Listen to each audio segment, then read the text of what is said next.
This podcast is supported by Siemens, your partner for industrial-grade AI.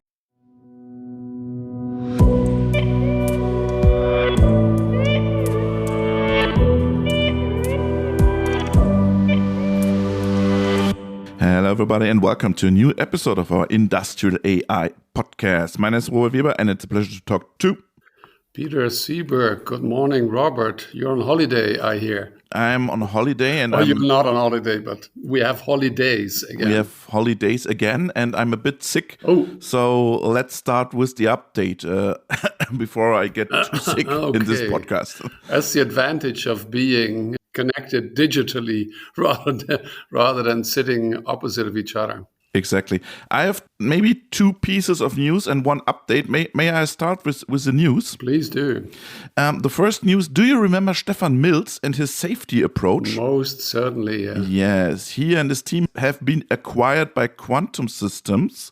I saw that, yeah. Yeah, and Quantum was apparently always a customer of SpleenLab, and now they belong together. But the good news is, or for sure it's a good news, and SpleenLab is becoming a center of excellence in the field of AI. So huge congratulations to you, Stefan, and your team. Great solutions. I remember when you were at AI in the Alps, everybody was really impressed, and I'm really looking forward what's coming next from SpleenLab or now from Quantum Systems. Yeah, what I recall, and also congratulations from my side, what I recall is what they had been showing. There was this video, and am I correct, was it about GPS independent recognition is not the right word. I mean, basically for the piece of equipment, I think we're talking navigation. Yeah, knowing where the thing is, right? So without a GPS signal, right? Yeah, right. So looking at scenery and recognizing scenery and saying, okay, this must be whatever city, whatever piece, whatever thing I'm looking at, which was rather impressive, yeah. Yeah, and this is very crucial, of course, when it comes to warfare, right? Because of GPS signals and... Yeah, there we go again. But that's as it is, yeah. And I guess in the end, it's going to be the same. I'm going to... move into industrial, but it's the same, more so for process. I mean, for the very same reason you can very well imagine. We typically talk, 90% about discrete manufacturing, cars, bottles, chairs, whatever. But of course, there is the process industry as well, which we shouldn't forget. And if we talk process, there's huge areas of distillers of whatever. There's always something happening you see from very far away. I recall that we were driving to Barcelona in the middle of the night, and you recognize very far away there's some kind of refineries, right? So in these refineries, above these refineries, that's where today already they're using the drones just to be... And the train inspection, right? So I think Stefan told you that they're using drones over the ICE, over the train, to check the what's coming in the next 300 kilometers or 220 kilometers or what else, yeah. Yeah, so not only warfare, but also non-normal day-to-day activities. I'm going to ask you a very similar question. Do you recall that you did a podcast with Shafiq Abu Akar? Yes, from Saudi AI. Yeah, right. He's the tech lead, right, for Saudi, BMW. And Saudi, I just looked at it. It stands for Synthetic Object Recognition Data Set for Industries, right? There you go. At the very end, I'm going to have a different acronym, which I know by heart, but that's for the end. That's about 2 years ago you did that, and they have a new data set for the industrial AI sector, right? It's coming. So they're about to release it. It's a 1 terabyte.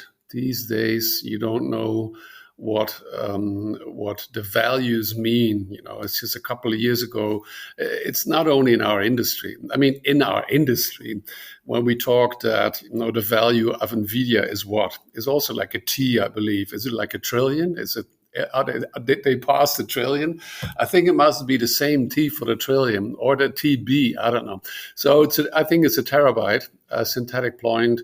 cloud data on Kaggle. That was relatively new for me. I hadn't heard about Kaggle for. No, that's very common, yeah. It is still what is common. I hadn't heard Kaggle a long time. I think I used Kaggle not exactly 10, but towards 10 years ago, looking into the competitions at that time, because I was learning a lot there. So this should be helping to advance machine learning models, robotics, automation. It's a vision data, or what is it? Yeah. Also for 3D computer vision, exactly. It's synthetic, right? And if that's your topic, dear listener, or for you, Robert, in the other environment you're working in, make sure you get involved there.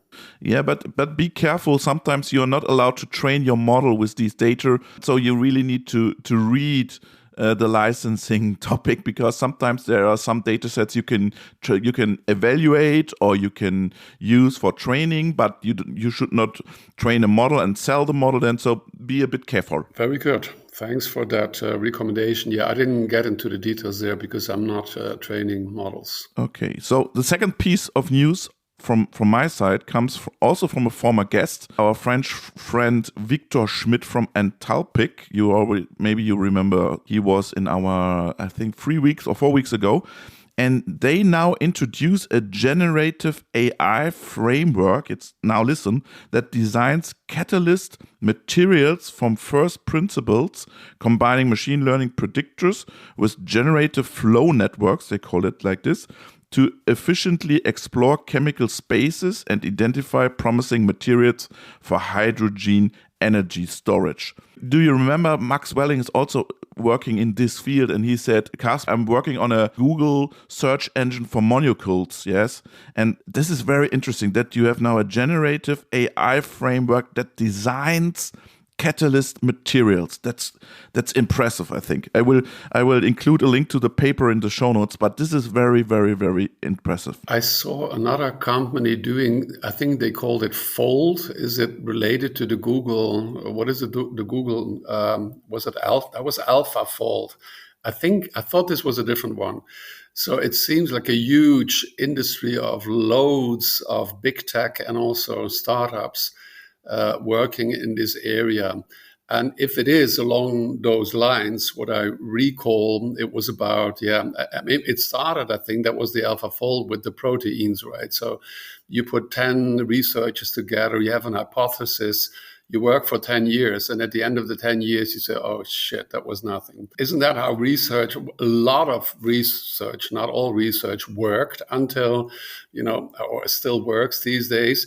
And you start again with a new hypothesis, and you do the same thing. And then you turn it the other way around, and then you start using GenAI and say, okay, give me your space. Now, I believe in this space, you're looking at a solution. Give me your, almost like along the lines of reinforcement learning, tell me what it is that you're looking for, what it is that you want to get out of your protein or material, whatever we're looking at, right? And then I think you should be looking at X, Y, Z, something like that.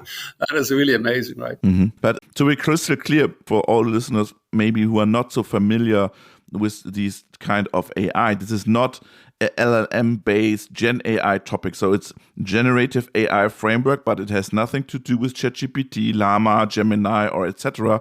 It's a generative flow network. So this is very important because sometimes we mix things. Then they say, oh, Gen AI can find molecules or new catalyst materials. No, this is not Gemini, Llama, ChatGPT, Anthropic, right? Well, at least it is not generating the language. Maybe it is somewhere on the way.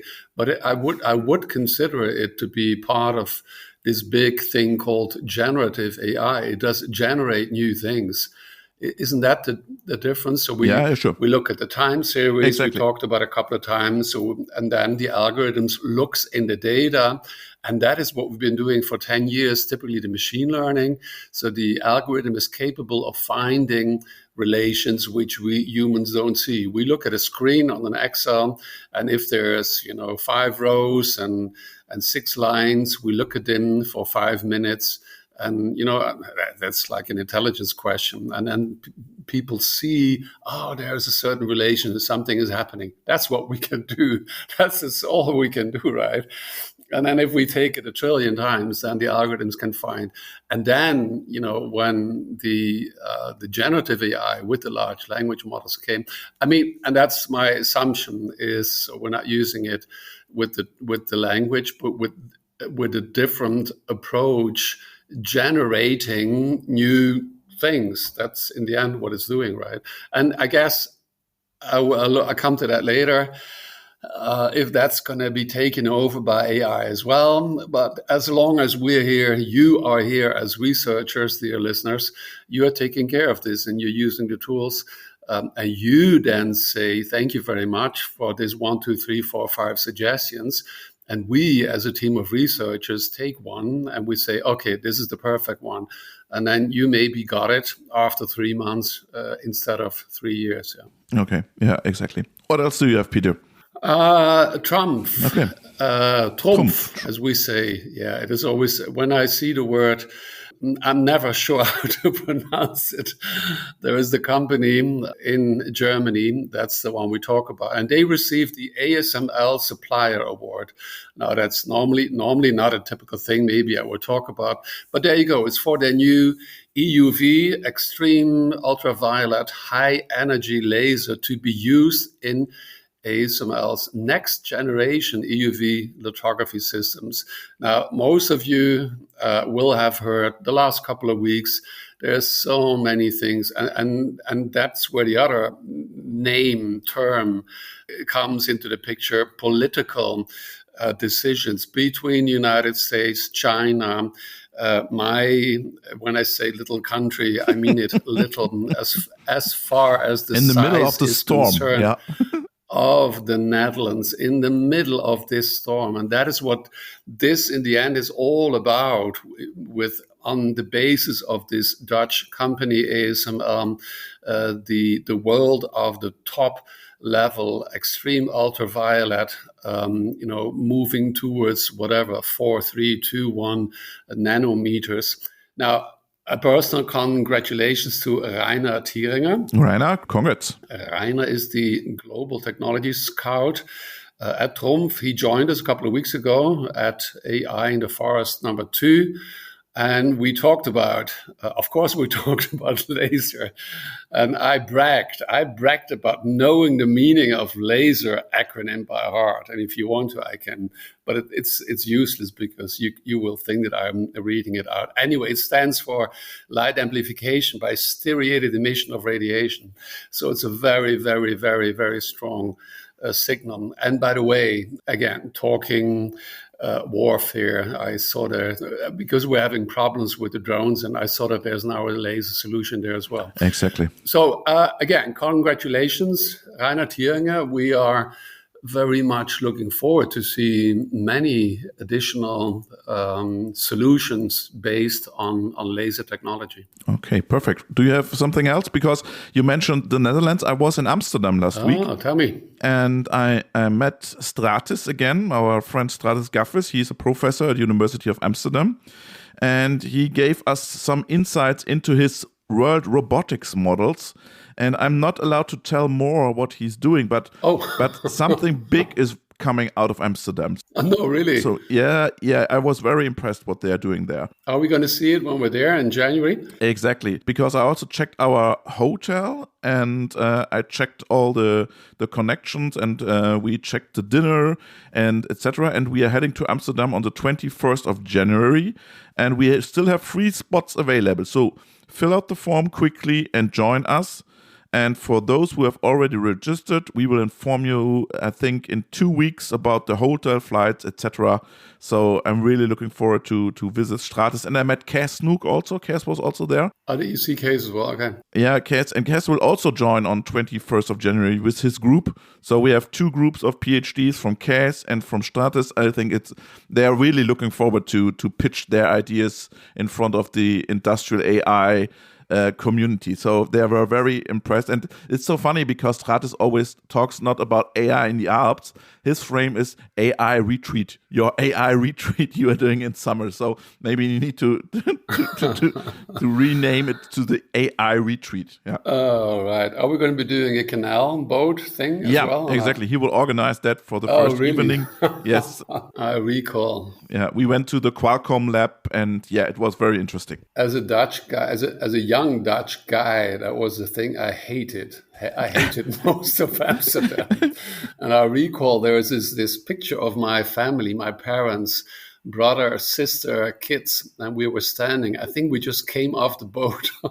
Peter, please smile. Peter, can you please smile? Well, when I was a young guy, I was already always smiling. So you don't see that. Maybe it wasn't perfect, but now I'm really, really looking forward to it. I do have a maybe before final piece related, because one silicon company that we may expect their foundry, TSMC, to be using the ASML technology in the near future is Qualcomm. Mm-hmm, exactly. And Qualcomm, they announced what they call Edge AI on steroids. It's called Dragon Wing AI on-prem appliance. AI moving closer. Well, what should I say? You've been telling me in the past that's one of Peter's belly things, right? Edge AI. And there you go. When was I saying it 5 years ago? Yeah, I think so. 2020. Yeah. Yeah. So maybe we have been many times, maybe just ahead of our times. So that's going to bring intelligence to enterprise, retail, everything, and of course to manufacturing. Now, there are loads of specs. I'm not going to call them out. One is their model families. So they're going to have Llama, GPT, Quen, Gamma, thousands, they say, from Hugging Face. And I was thinking, XLSTM, question mark? Maybe. Yeah, but this is not a model, right? So this is not a model. This is an architecture. We will see some model in the future, I will think. Okay, very good.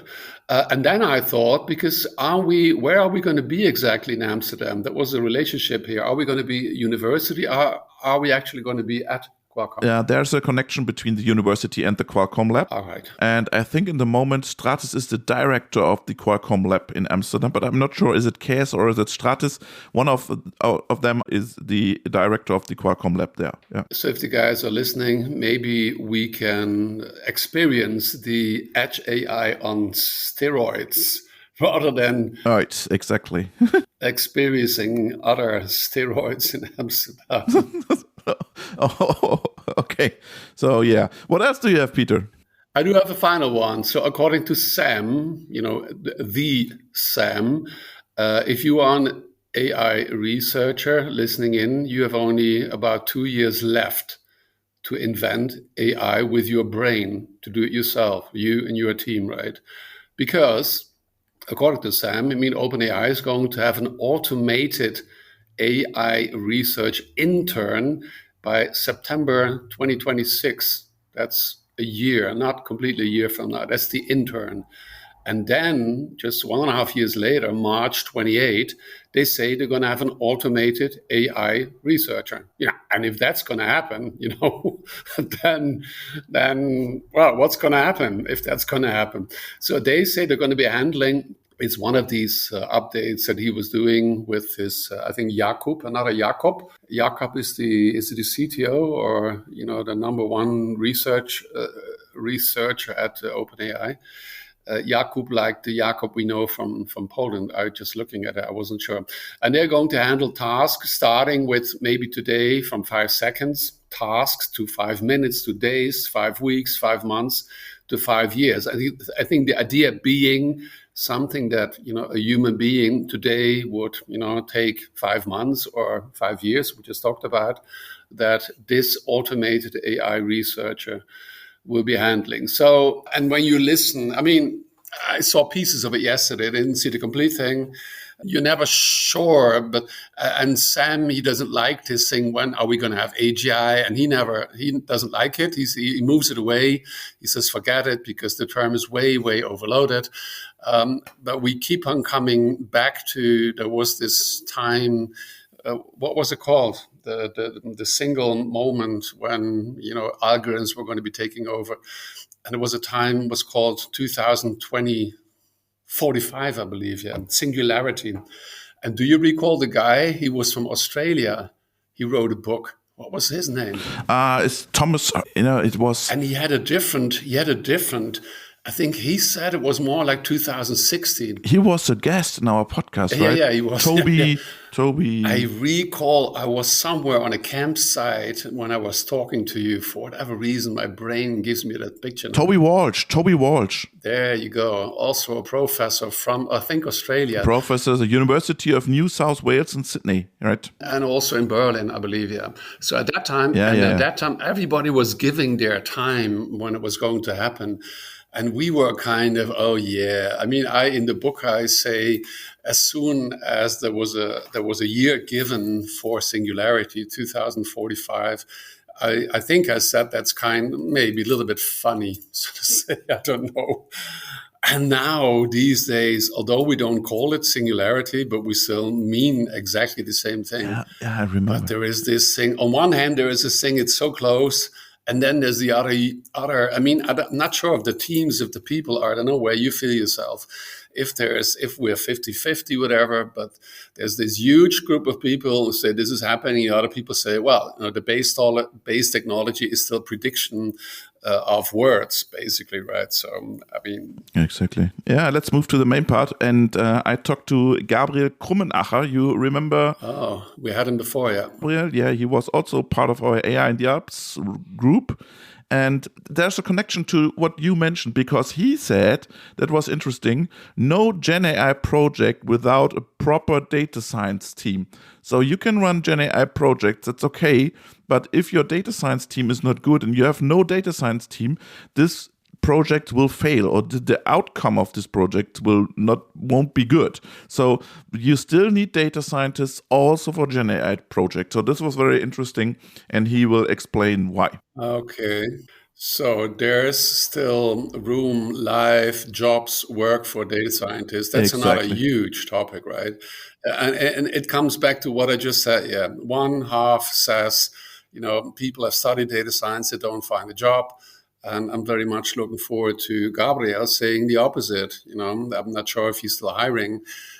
So that's why I'll look into it. So then there's the other group of people saying, no AI without data scientists. And I think that's going to be the overall theme 2-3 weeks from now in Berlin at the Machine Learning Week as well, where typically data scientists gather. Perfect. Peter, thanks a lot. It was a pleasure. Robert, enjoy your holidays, or you are working in the environment of the holidays, and talk to you soon again. Thanks. Bye-bye.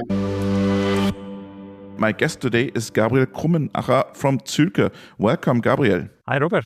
You were our guest during the first GenAI hype phase. Today I checked, it was still in German, and it was with publishing the first ChatGPT model, I think. Welcome back to our podcast. And today we want to talk about a survey, a study that you did together with a lot of industrial companies. But before we do this, please introduce yourself briefly to the listeners. Thanks. Yeah, I'm very happy to be back. I also checked and remember this. It's quite some time ago now. Yeah, so I'm Gabriel. I'm Director Data Science and Partner at Zülke. My background is in machine learning and computer science. We do machine learning and AI projects for clients.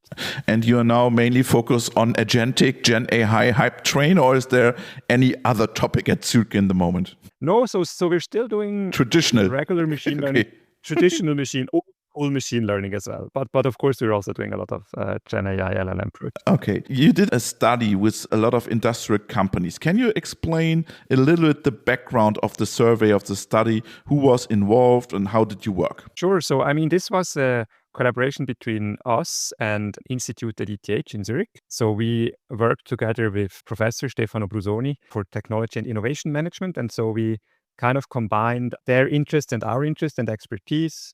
For us, it was mainly on AI, and from them, it was exactly on this kind of like what companies are successful over longer time horizons and why. And so this is their study topics. And we were interested mainly in, because So we started this collaboration quite some time ago, and then it was relatively complicated to set everything up and also to get enough respondents and so on. And so we started with, there's a lot of hype and there's a lot of people talking about AI and also a lot of companies doing AI. I mean, we're also working on this together with clients, so we can see this. But we were interested in outside of our clients, like in the DACH region, but also in other countries, and how far are companies already? And we wanted to know, there wasn't really any like large service on not just what's your strategic plan or how do you do governance and things like this, but really on what applications do you have in your company with AI that already have impact? So they're already saving you money, they're already increasing your revenue, they're already crucial for customer satisfaction, or they're already enabling new products and services. And so we summarize this as impactful machine learning application. And then we wanted to know what companies already have impactful machine learning applications, and then what do these applications look like? What types of applications, what type of use cases, in what organizational context. So this is kind of like what department of the company, and many different questions. So it was quite an extensive and in-depth survey. What are these use cases? Can you share the most important findings? Yes, we coded them into different categories. And so the most important use case is operational efficiency. Okay, what does that mean exactly? So this is kind of everything related to, it's kind of like optimization. So there's things like process optimization, but also resource planning is under this umbrella term. So it's also about demand forecasting and stuff like this? So demand forecasting we had another category for this especially. So demand forecasting is not inside operational efficiency, but that's also in the top 3. So that's also a top 3 use case that we saw. What is a common use case for operational excellence or operational benefits when it comes to AI? So what we saw is a lot of resource planning is under this umbrella. So assigning staff, for instance, as well. So there was company describing applications where they would do who's available when, and then they had an AI tool that helped them schedule. But it was also for non-human sources. And this was new to me. So I've never worked too much with this use case. So this was quite interesting to see that this has such an impact in this already, kind of like broadly used. Because from my point of view, it's also surprising because since 10 years, we hear the predictive maintenance use case, right? So I thought this would be number 1. And when it comes to classification and prediction of the maintenance process, what about these classical machine learning approaches? So we also see them. And I mean, these top 3 are across all types of industries. So this is not just manufacturing. And so I think this also, because predictive maintenance in a finance company is not going to be a use case. I think that's one of the reasons. But predictive maintenance is in there. That's also a popular use case. Can you share some more findings of your survey? Sure. So I think what I found very interesting was not just what types of applications people do, but also how they do them. Because the idea was maybe other companies can learn from how the most impactful use case for these companies looks like. So we asked them, for your most impactful use case, how did you build it? Like, how did you train a model yourself? Did you buy a product? Is this on an in-house data platform, in the cloud, on premise, and all kinds of questions? And kind of like what we saw consistently across respondents for their most impactful use case was that they were using internal data.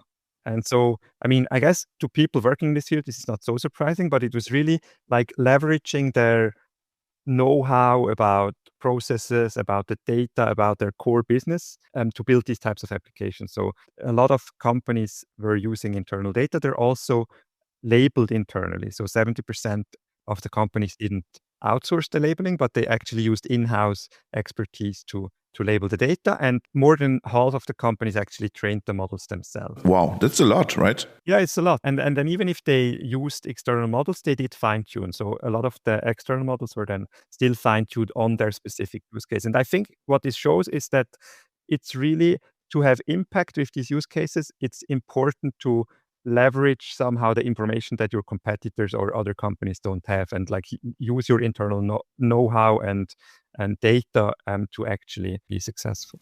But I'm surprised because training by their own is very yeah, it's intense to have workforce to do that at the end, because AI scientists, researchers, machine learning experts, machine learning engineers, you have to hire them. It's very difficult to hire them. So what surprised you there? Yes, no, I agree. And I mean, it's not just with internal staff. So it's just that for the application, it was trained or fine-tuned. So this can also mean it was done by a partner, or it was maybe customized Okay. from a product. So it's not necessarily like data scientists of that company. It's more, the important aspect is that it's trained and adapted to the specific use case, and not so much how and who did this customization. And can you share some more use cases or categories where the companies see the most benefit when it comes to AI? So another one that I also find interesting was that automated data processing, because it's such a broad use case. And initially it wasn't really clear to me like what that means. And so it's really a lot of like using AI to process data in internal processes. So it's kind of like automated transformation of data, automated extraction of data. And I think this is also a lot of the GenAI use cases. I mean, some of them are in marketing and sales, where you actually generate material, but then a lot of them is also in this like structured data extraction field. So this is already the top 2 use case in that survey. Mm-hmm. And how do you define benefit in the end? So what means benefit? So that's a very good question. So we also asked them. What KPIs do you measure?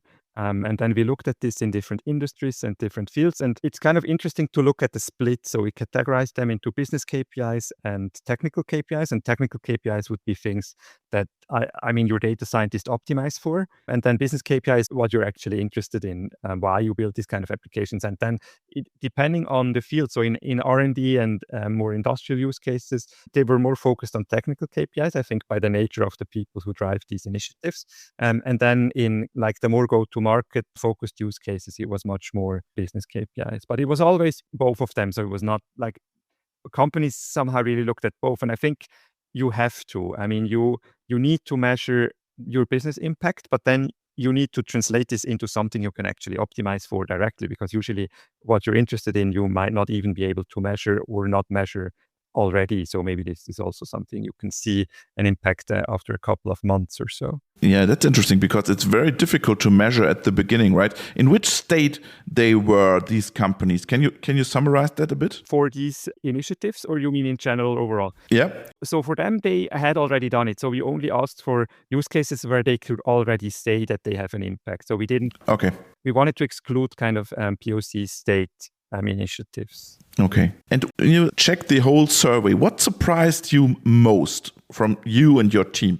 So what I found most surprising was the last part of the survey. So we had, as I said, it was mostly about your impactful application and also like where to use AI in general. And then at the end, we wanted to know about ethical frameworks. So we had a section on like what kind of governance do you have in your company?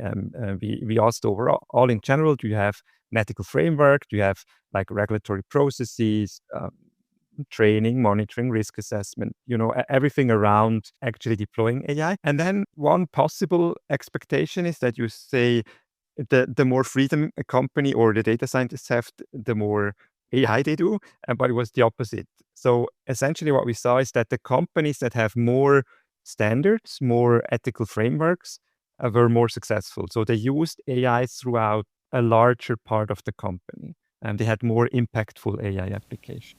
Why is it? This is a good question. So our hypothesis is that it's because it actually allows, it takes away uncertainty.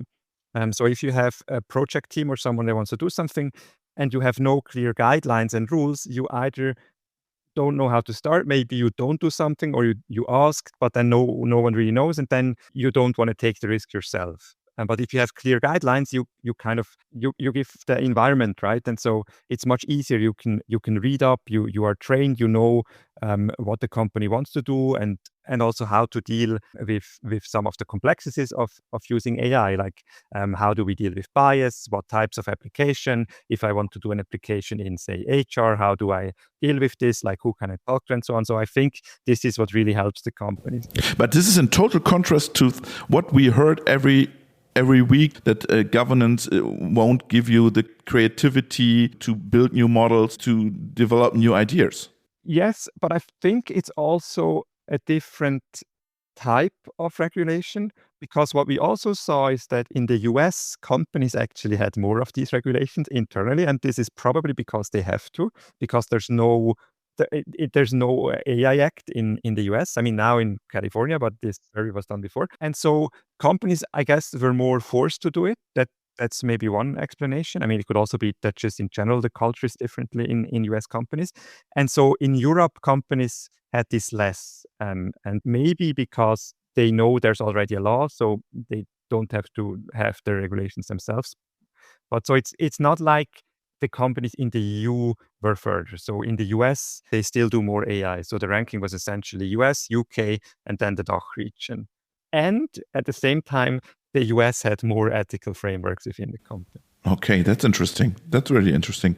So let's talk about the elephant in the room, GenAI use cases. What about GenAI use cases? So what we saw, I think, and what was the most interesting aspect of this, and also for our partner ETH, is that companies that had done already machine learning and AI before, they were more successful with generative AI. Because for them, it was an interesting question because this is something they got asked is, should we try to be a follower or not? Like, should we just wait and then the technology gets mature and then we don't have to invest, and so we can just wait and then like wait for the technology to progress. And it seems like, at least from the data in that survey for generative AI, this is not the case. So companies that already had, I mean, it's kind of obvious. Like if you have data scientists, if you have the processes, also the experience and know-how, it's easier then to also do generative AI use cases. That's interesting. Yeah, but this is what I thought, right? So this is not surprising. Or what is your opinion? No, I agree. It's not surprising. Well, it was nice to see kind of like also in the data, because still, I mean, as I said, we're also doing a lot of GenAI projects, and some people started treating them not as a data science project.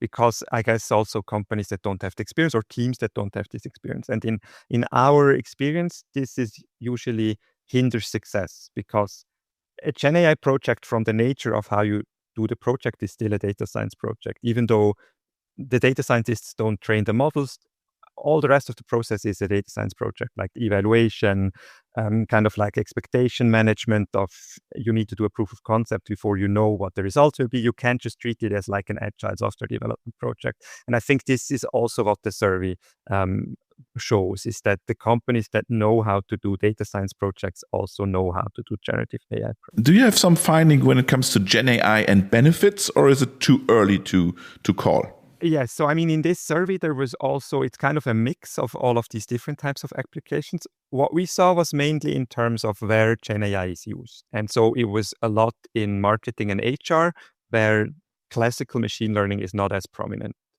which also I think is not surprising. And this is also something we saw, is that the US here is much further.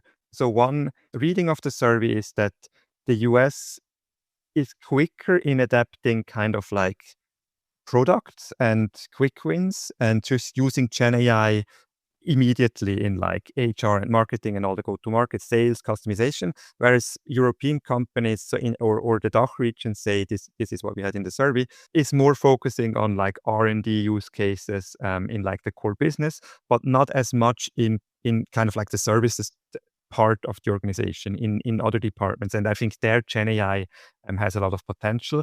And here the US seems to be further. Whereas in like what we looked at before, these applications where you kind of build on your own data a use case, this is not the part where the DACH region is behind. Is it because of a lack of data in the field of sales and marketing, maybe in Germany, or in the DACH region? Because when you look at US companies, what they can collect data when it comes to advertising, marketing, communication, sales, they really have more freedom to do that. I mean, I guess this could be one explanation, that they're also more willing to use this data, or they have more freedom to do this. Yeah, exactly. Yes. or the availability of the data. Yeah. When you now go back to your customer, what did you learn from the results? What does it now mean in your daily work with your customers? So I think what was nice was to see that it's worth building these custom applications for impact. I mean, this is something we took away. The other thing was kind of like in the types of use cases, because was also showed is essentially, and I mean, this is not kind of like novel, but it was also just nice to see it as a result of the survey, is that focus on applications where you have clearly defined KPIs that you can actually measure and start with these. So the companies with the impactful applications, they were also things that have like a direct impact that you can then measure. So it's things that if you optimize this, you really have a benefit, and it's not just driven by like technology somehow. Okay. And apart from the survey, what topics resonate with your customers? What are these use cases? What are they doing in the moment? So, I mean, of course, at the moment, kind of like broadly, agentic AI that's what everything wants to talk about. Okay. And so this is, of course, a huge topic. Agentic AI means so the whole MCP, agents, communication layers, etc. Yes. And then, of course, it's also, I mean, people mean different things with agentic AI. And so there's a lot of education involved as well.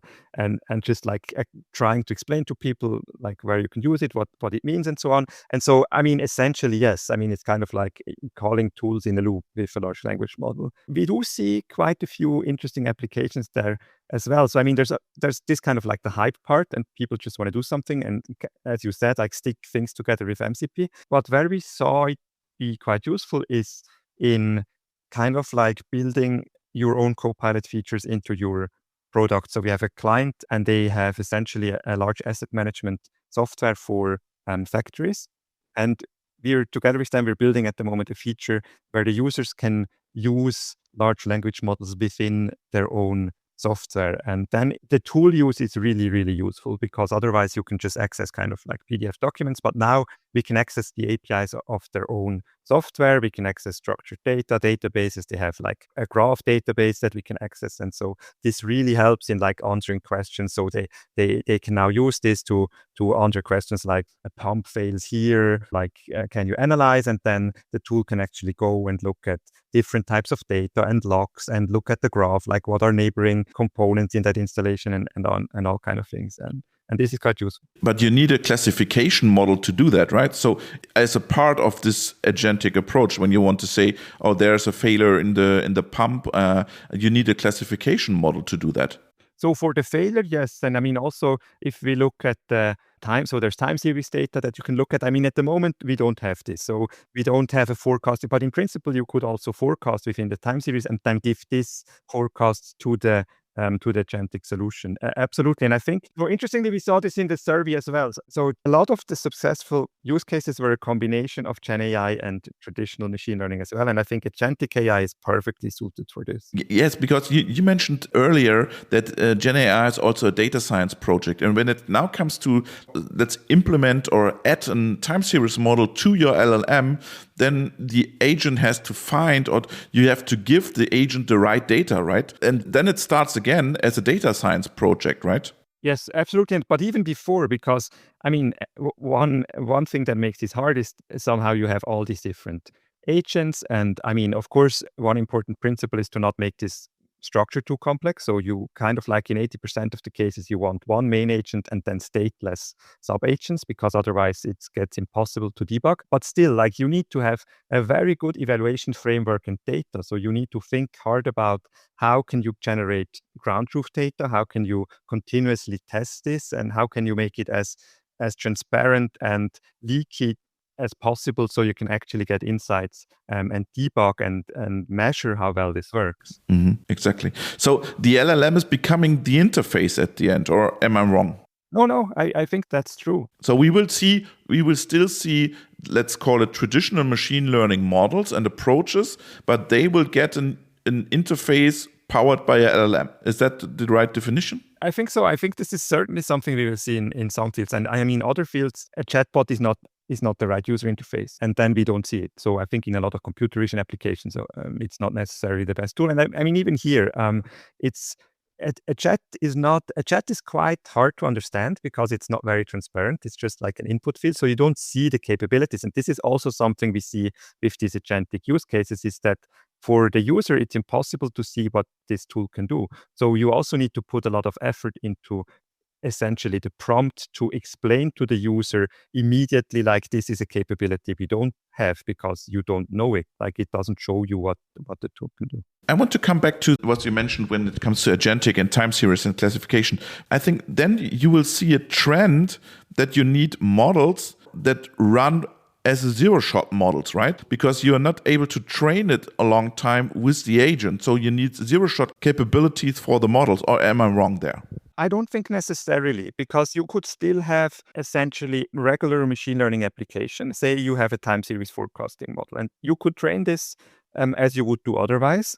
And then you can give the deployed model, you can give the LLM access to the deployed model, and then you can still use it. In a way, it's just then that you can give your agent access to also the results of the forecast or the classification, or you could have like a quality use case on, say, like in industry, in production, and you have cameras and you do some kind of anomaly detection, or you do quality inspection with computer vision, and then you could give the results of these models to your LLM, something like this. But then the machine learning use case would still be the same. Okay. Gabriel, thanks a lot. What is in your agenda for the next coming months? I'm going to be at the pharma conference in Basel, which is going to be interesting. So there's a lot of very interesting use cases in pharma as well. And then I'm working on interesting projects in like risk engineering, one in more computer vision and also transcription. So a lot of interesting ML topics. Gabriel, thanks a lot. It was a pleasure. Best regards, and thanks a lot, and greetings to Switzerland. Thanks a lot. Thanks, Robert. Always a pleasure to be here.